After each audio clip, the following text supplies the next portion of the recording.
Same खाली घे उमेदवारी अर्ज आज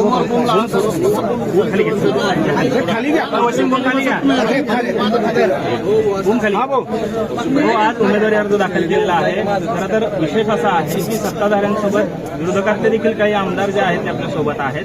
काय भावना आहे, काय सांगतात? निश्चितपणानं देशाचं नेतृत्व आदरणीय नरेंद्र मोदी साहेब यांच्या मार्गदर्शनाखाली आणि आदरणीय राज्याचे मुख्यमंत्री देवेंद्र फडणवीस साहेब, उपमुख्यमंत्री शिंदेसाहेब, सुनीत्रताई पवार, त्याचबरोबर या जिल्ह्याचे धडाडीचे पालकमंत्री, सहकारी मित्र जयाभाऊ, या सगळ्यांच्या मार्गदर्शनाखाली या ठिकाणी आम्ही जिल्ह्यामध्ये काम करत असताना आज भारतीय जनता पार्टीच्या माध्यमातून, महायुतीच्या माध्यमातून माझ्यावरती फार मोठा विश्वास या ठिकाणी सर्वांनी दाखवलेला आहे. त्याबद्दल मी सर्वप्रथम या ठिकाणी सर्वांना धन्यवाद देतो.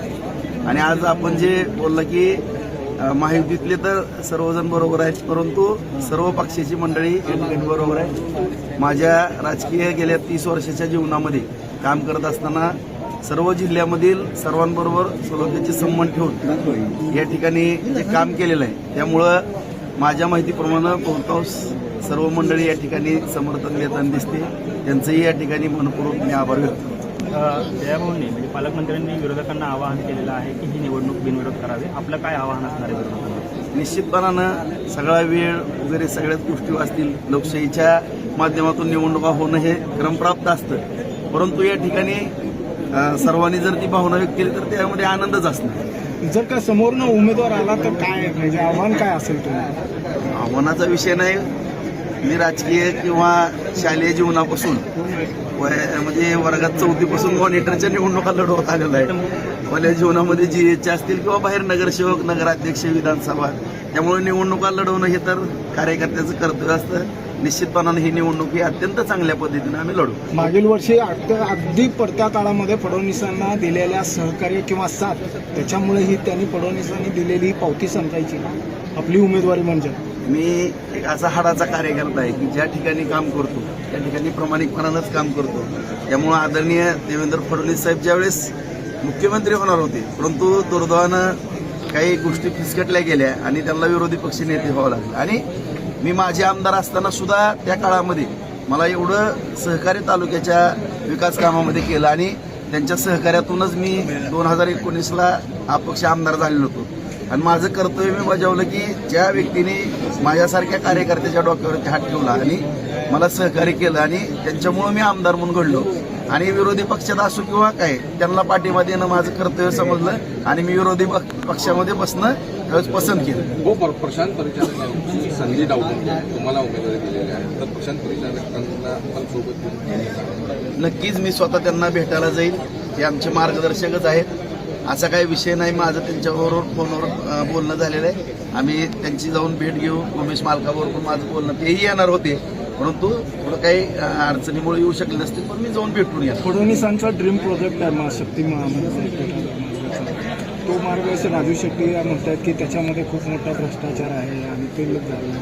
नेमकं काय ह्याच्यावर आता काय तुम्ही फोकस? विषय असा आहे की व्यक्ती शेतकरी म्हणून पण, एक उद्योजक म्हणून पण, सामाजिक कार्यकर्ता म्हणून पण आदरणीय शेट्टी साहेबांना पण नम्रपणे सांगू इच्छितो की आपण ज्या डेव्हलपमेंट आहेत, मग रस्ते असतील, रेल्वे असतील किंवा विमान वाहतुकीचा विषय, आपण सगळेजण पाहतो की आज सोलापूरला विमान वाहतूक चालू करा म्हणून सगळ्यांची मागणी होती.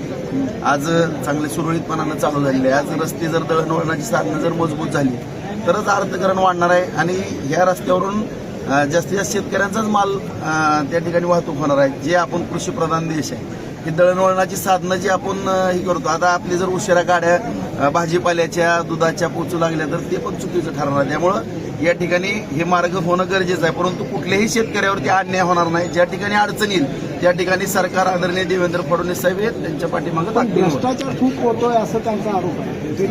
कसं एक विरोधी पक्षात असल्यानंतर ह्या गोष्टी बोलतच असतात, परंतु कुठं झाला, काय झाला, जरा कागदावरती जर दाखवलं तर योग्य वाटेल. काय आव्हान कराल तुमच्या मतदारांना तुम्ही?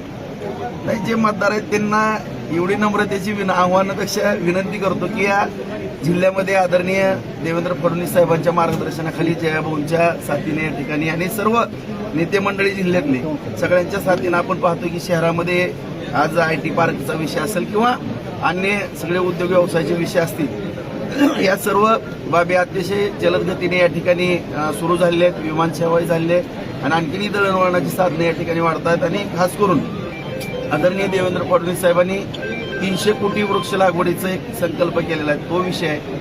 त्याचबरोबर कृष्णेचं पाणी आज उजनीच्या धरणामध्ये 50 TMC पाणी त्या ठिकाणी येतं, तिथून ते पाणी 25 TMC मराठवाड्याला जाणार आहे. आणि ह्या सर्व गोष्टी या ठिकाणी करत असताना आणि खास करून मी साहेबांना एक विनंती केली होती की 2006 ते 2007च्या कालावधीमध्ये उजनी धरणातलं गाळ काढा. आणि मी नाही, असंख्य नेते मंडळी मामा असतील, सर आहेत, तर सगळे जेवढेही या जिल्ह्यातले आजी माजी आमदार प्रत्येकांची भावना होती की जर तो गाळ काढला तर 20-25 TMC पाणी वाढेल. तेही साहेबांनी आज अंतिम टप्प्यामध्ये आलेला आहे, तोही गाळ निघाला. अशा पद्धतीनं पाण्याची उपलब्धता वाढणार आहे, दळणवळण या ठिकाणी चांगल्या पद्धतीने होणार आहे, विमानसेवा होते, IT पार्क होते.